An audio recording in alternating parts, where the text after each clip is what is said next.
ಜನರಿಂದಲೇ ಕೊಲೆಯಾದ ರೌಡಿ ಅಸ್ಲಂ ಬನಶಂಕರಿ ಸುತ್ತಮುತ್ತ ಮೀಟರ್ ಬಡ್ಡಿ ದಂಧೆ ನಡೆಸುತ್ತಿದ್ದಾತ.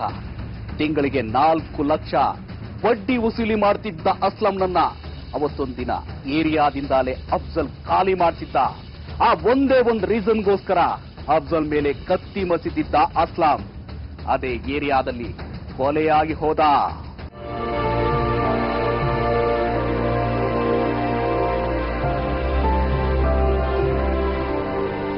ಬೆಂಗಳೂರಿನ ಬನಶಂಕರಿಯ ಈ ಹರಿ ಕಾಲೋನಿಯಲ್ಲಿ ಮಧ್ಯಮ ವರ್ಗದ ಜನ ಸಾಕಷ್ಟು ಮಂದಿ ಇದ್ದಾರೆ. ಅದರಲ್ಲಿ ಕೆಲವರು ಸಣ್ಣ ಪುಟ್ಟ ಚಿಲ್ಲರೆ ಅಂಗಡಿ ಇಟ್ಕೊಂಡು ವ್ಯಾಪಾರ ಮಾಡಿ ಒಂದಷ್ಟು ಕಾಸು ದುಡಿದು ಜೀವನ ಮಾಡ್ತಾರೆ. ಅಂತವರಿಗೆ ಸಾಲ ಕೊಡ್ತಿದ್ದ ಅಸ್ಲಾಂ ತಿಂಗಳ ಬಡ್ಡಿ ಅಲ್ಲದೆ ಮೀಟರ್ ಬಡ್ಡಿ ಕೂಡ ಪಡಿತಿದ್ದ.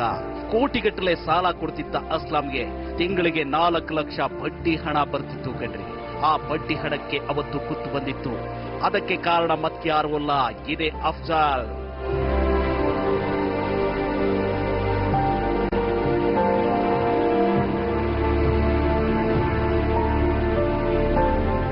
ಬಡ್ಡಿ ವ್ಯವಹಾರ ಮಾಡಬೇಡ, ಈ ಏರಿಯಾದಿಂದ ಹೋಗಿ ಬೇರೆ ಕಡೆ ಎಲ್ಲರೂ ನೋಡ್ಕೊಳಪ್ಪ ಅನ್ನೋ ಅದೃಷ್ಟಕ್ಕೆ ಅವ್ರ ಮೇಲೆ ಹಲ್ಲೆ ಮಾಡಿದ್ದಾರೆ.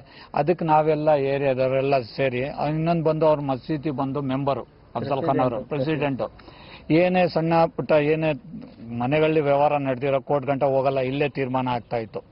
ಇಷ್ಟು ಜನ ಪ್ರೀತಿಯಿಂದ ವಿಶ್ವಾಸಕ್ಕೆ ಸೇರಿಸಿದ್ರೆ ಅಷ್ಟೇ, ಇನ್ಯಾರು ಜನ ಸೇರಿಸಿಲ್ಲ. ಇದೇನ್ ಕಾರಣಗತ್ತ, ಮೊದಲು ಬೇರೆ ಜನಕ್ಕೆ ತೊಂದರೆ ಕೊಟ್ಟಿದ್ದಾರೆ, ಅವರು ಕಂಪ್ಲೇಂಟ್ ಕೊಟ್ಟಿದ್ರು. Kumaraswamy layout police station complaint ಇದೆ. ಅದಾದ 8-9 ಕಂಪ್ಲೇಂಟ್ಗಳಾಗಿತ್ತು ಅವ್ರ ಮೇಲೆ. ಇದೇನು ಹೊಸ್ತಲ್ಲ ಅವ್ರಿಗೆ, ಅವ್ರುಗಳು ರೌಡಿ ಶೀಟ್ಗಳೇ ಅವರು. ಸರಬಂಡೆಪಾಳ್ಯದಲ್ಲಿ ವಾಸ ಮಾಡ್ತಿದ್ದ ಅಫ್ಜಲ್ ಸ್ಥಳೀಯವಾಗಿ ಪ್ರಬಲ ಹೊಂದಿರೋ ವ್ಯಕ್ತಿ. ಬಡವರು ಕಷ್ಟದಲ್ಲಿರೋ ವ್ಯಕ್ತಿಗಳನ್ನ ಕಂಡ್ರೆ ಅಫ್ಜಲ್ಗೆ ಸ್ವಲ್ಪ ಕರುಣೆ ಜಾಸ್ತಿ. ಇಂಥ ವ್ಯಕ್ತಿಯನ್ನೇ ಕೊಲ್ಲೋಕು ಬಂದ್ರೆ ಏರಿಯಾ ಜನ ಸುಮ್ಮನೆ ಬಿಡ್ತಾರಾ ಹೇಳಿ? ಖಂಡಿತ ಇಲ್ಲ. ಬಡವರ ಪರ ಹೋರಾಟ ಮಾಡ್ತಿದ್ದ ಅಫ್ಜಲ್ ಹತ್ಯೆಗೆ ಸ್ಕೆಚ್ ಹಾಕಿದ್ದ ಅಸ್ಲಂ ಮತ್ತು ಆತನ ಶಿಷ್ಯರನ್ನ ಬೀದಿ ಬೀದಿಯಲ್ಲಿ ಅಟ್ಟಾಡಿಸಿ ಕೊಂದು ಹಾಕಿದ್ದಾರೆ.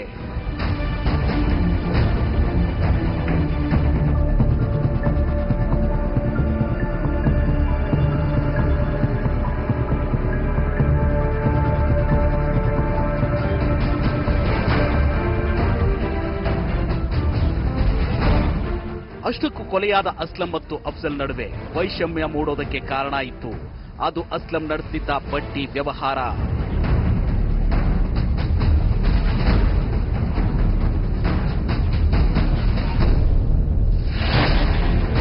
ತಿಂಗಳಿಗೆ 4 ಲಕ್ಷ ಬಡ್ಡಿ ಹಣ ಎಣಿಸುತ್ತಿದ್ದ ಅಸ್ಲಂ ಅಂತಿಂತ ಆಸಾಮಿಯಲ್ಲ ಕಣ್ರಿ. ಇವನಿಂದ ಹಣ ಪಡೆದು ಬಡ್ಡಿ ಕಟ್ಟದ ಮಂದಿಗೆ ಸಿಂಹ ಸ್ವಪ್ನವಾಗಿ ಕಾಡ್ತಿದ್ದ.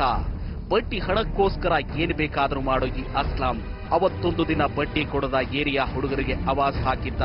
ಅದು ಅಂತಿಂತ ಆವಾಜ್ ಅಲ್ಲ, ಹಣ ಕೊಡು, ಇಲ್ಲ ಅಂದ್ರೆ ನಿಮ್ಮ ಅಕ್ಕನ್ನು ತಂಗಿಯನ್ನು ನನ್ನ ಜೊತೆ ಕಳಿಸು ಅಂದಿದ್ದ ಈ ಪಾಪಿ. ಇದೇ ನೋಡಿ ಅಸ್ಲಂ ಏರಿಯಾ ಬಿಡೋದಕ್ಕೆ ಕಾರಣವಾಗಿತ್ತು. ಏನಂದ್ರೆ ಈಗ ಬಡ್ಡಿ ಕೊಟ್ಬಿಡ್ತಾನಲ್ಲ ಅವನು, ಕೊಟ್ಟಿಲ್ಲ ಅಂದ್ರೆ ಒಂದ್ ವಾರ ಬರೀ ಬಡ್ಡಿ 5,000ಕ್ಕೆ ವಾರಕ್ಕೆ 1000 ಅದು ಬರೀ 1000 ರೂಪಾಯಿ ಬಡ್ಡಿ ಕೊಡ್ಬೇಕು. ಅದು ಅಸಲೆಲ್ಲ ಹಂಗೆ ಇರುತ್ತೆ, ಬರೀ ಬಡ್ಡಿ ಕೊಟ್ಕೊಂಡು ಹೋಗ್ತಾ ಇರ್ಬೇಕು. ಕೊಟ್ಟಿಲ್ಲ ಅಂದ್ರೆ ನೈಟ್ಗೆ ಮನೆಗೆ ಬರೋನು. ಹೆಂಗಸರು ಯಾರು ಇರ್ತಾರೆ ಹೊಡಿತಾನೆ ಮಕ್ಕಳಿಗೆ. ಹೆಂಗಸಿದ್ರೆ ಅವ್ರಿಗೆ ಬಂದೆ ನಿಮ್ ಗಂಡನ್ ಕರೆಸಿ ಸೆಟಲ್ಮೆಂಟ್ ಮಾಡ್ಕೊ, ಇಲ್ಲಾಂದ್ರೆ ನನ್ನ ಜೊತೆ ಮಾಡ್ಕೊ ಅಂತ ಆತರ. ಬಡ್ಡಿ ಕೊಡದ ಅಮಾಯಕರಿಗೆ ಪ್ರತಿದಿನ ಒಂದಿಲ್ಲೊಂದು ರೀತಿ ಕಿರುಕುಳ ನೀಡ್ತಿದ್ದ ಅಸ್ಲಾಂ. ಅದೇ ಕಾರಣಕ್ಕೆ ಅಫ್ಜಲ್ ಸಿಟ್ಟಿಗೂ ಗುರಿಯಾಗಿದ್ದ. ಏರಿಯಾದಲ್ಲಿ ಅಮಾಯಕರ ಪ್ರಾಣ ಹೆಣ್ತಿರೋದು ಸರಿಯಿಲ್ಲ, ಮೊದಲು ಏರಿಯಾ ಖಾಲಿ ಮಾಡು ಅಂತ ವಾರ್ನ್ ಮಾಡಿದ್ದ. ಆದ್ರೆ ಅಸ್ಲಂ ಅಫ್ಜಲ್ ಮಾತಿಗೆ ಡೋಂಟ್ ಕೇರ್ ಅಂದಿದ್ದ. ಆದ್ರೆ ಹೊತ್ತು ಮಾತ್ರ ಅಫ್ಜಲ್ನ ಪಿತ್ತ ನೆತ್ತಿಗೇರಿತ್ತು. ಎಷ್ಟೇ ಹೇಳಿದ್ರು ಈ ಅಸ್ಲಂ ಮಾತು ಕೇಳ್ತಿಲ್ವಲ್ಲ, ಇವನಿಗೇನಾದ್ರೂ ಒಂದ್ ದಾರಿ ಮಾಡಬೇಕು ಅಂತ ಕಂಪ್ಲೇಂಟ್ ಕೊಡೋದಕ್ಕೆ ಹೋಗಿದ್ದ.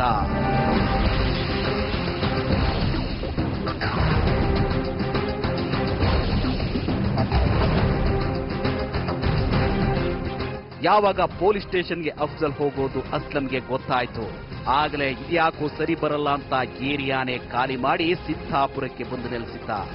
ಆದ್ರೆ ವಾರಕ್ಕೊಮ್ಮೆ ಬಡ್ಡಿ ಎಣಿಸೋಕೆ ಹರಿ ಕಾಲೋನಿಗೆ ಹೋಗ್ತಿದ್ದ ಅಸ್ಲಾಂ ಅಫ್ಜಲ್ ಮೇಲೆ ಕೆಂಡ ಕಾರ್ತಾನೆ ಇದ್ದ. ಇದು ಎಷ್ಟರ ಮಟ್ಟಿಗೆ ಇತ್ತು ಅಂದ್ರೆ ಅಫ್ಜಲ್ ಹೆಣ ಕೆಡವಿದ್ರೆ ನನ್ನ ವ್ಯವಹಾರ ಸರಿ ಹೋಗೋದು ಅಂತ ಅಸ್ಲಂಗೆ ಗೊತ್ತಾಗಿಬಿಟ್ಟಿತ್ತು. ಆಗ್ಲೇ ನೋಡಿ ಅಫ್ಜಲ್ ವಿರುದ್ಧ ಅಸ್ಲಂ ಸ್ಕೆಚ್ ರೂಪಿಸೋಕ್ ಶುರುವಾಗಿತ್ತು.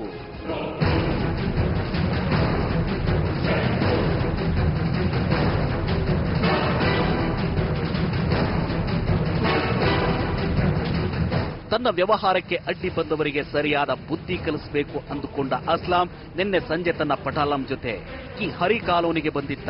ಬಂದವನೇ ಅಫ್ಜಲ್ ಮನೆ ಹತ್ರ ನಿಂತು ಕೂಗಾಡೋದಕ್ಕೆ ಶುರು ಮಾಡಿದ್ದ. ಲಾಂಗು ಮಚ್ಚಿನಿಂದ ಅಫ್ಜಲ್ ಮೇಲೆ ಹಲ್ಲೆ ಮಾಡಿದ್ದ.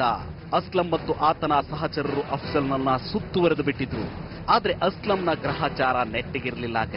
ಅಫ್ಜಲ್ನನ್ನ ಕೊಲ್ಲೋದಕ್ಕೆ ಬಂದವನು ತಾನೇ ಹೆಣವಾಗಿ ಬಿಟ್ಟ. ಅದು ಅಫ್ಜಲ್ನಿಂದ ಅಲ್ಲ, ಆ ಏರಿಯಾದ ಜನರಿಂದ.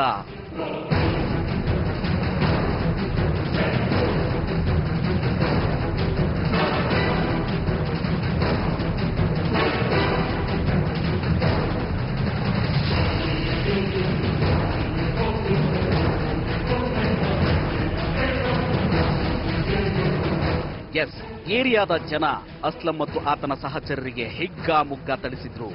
ನೀವು ನಂಬಲ್ಲ, ಈ ಏರಿಯಾ ಜನ ಒಂದೊಂದು ಗೇಟ್ ಹೊಡಿತಾ ಇದ್ರೆ ಅಲ್ಲಿದ್ದ ಕೆಲ ಮಹಿಳೆಯರು ಚೆನ್ನಾಗಿ ಹೊಡಿರಿ ಹೊಡಿರಿ ಅಂತ ಕೂಗ್ತಿದ್ರು.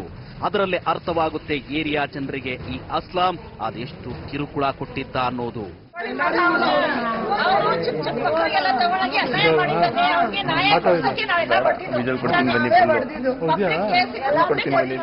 ಜನರಿಂದ ಒದೆ ತಿಂದು ಹಣ್ಣುಗಾಯ ನೀರ್ಗಾಯ ಆಗಿದ್ದ ಅಸ್ಲಂ ಮತ್ತು ಅಜ್ಗರ್ನನ್ನ ಹತ್ತಿರದ ಆಸ್ಪತ್ರೆಗೆ ಸೇರುತ್ತಾರೆ.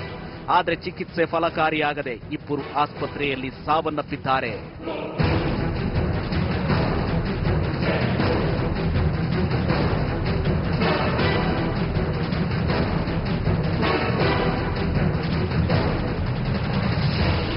ಒಟ್ಟಾರೆ ಅಫ್ಜಲ್ನನ್ನ ಕೊಲ್ಲೋದಕ್ಕೆ ಪಟಾಲಂ ಜೊತೆ ಬಂದ ಅಸ್ಲಾಂ ಮತ್ತು ಆತನ ಸಹಚರ ಏರಿಯಾದ ಜನರ ಹೊಡೆತಕ್ಕೆ ಪ್ರಾಣ ಬಿಟ್ಟಿದ್ದು ವಿಪರ್ಯಾಸ.